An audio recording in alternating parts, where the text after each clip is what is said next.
ਸਵੇਰਾ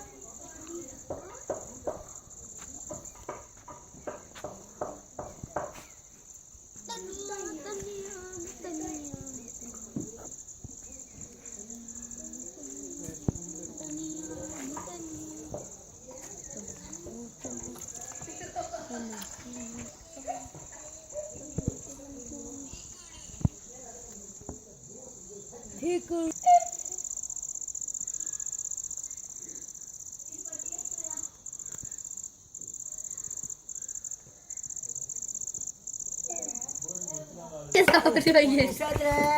ਜਾਵੇ ਤਾਂ ਬਾਹਰਲਾ ਸੀ ਤੇ ਸੌਣ ਦੀ ਰੋਟੀ ਪਕਾਉਣੀ ਸੀ ਤੇ ਕੱਠੀ ਰਿੰਨੀ ਸੀ ਤਾਂ ਅੱਛੀ ਟਪੜਿਆ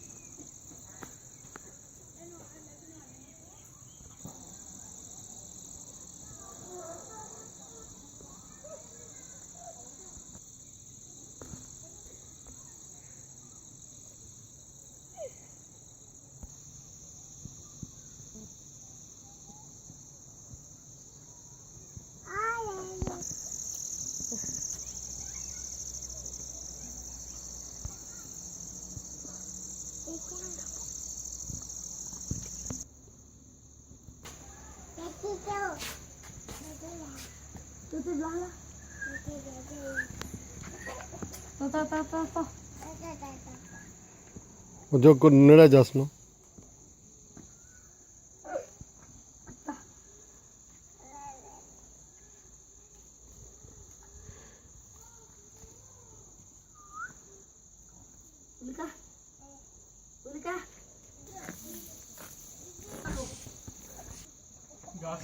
ਬਣेंगी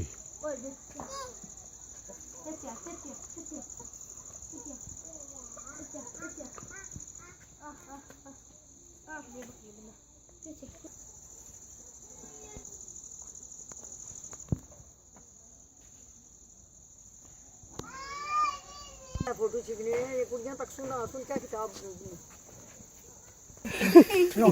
इधर आओ टैक्सी ना हो क्या नाम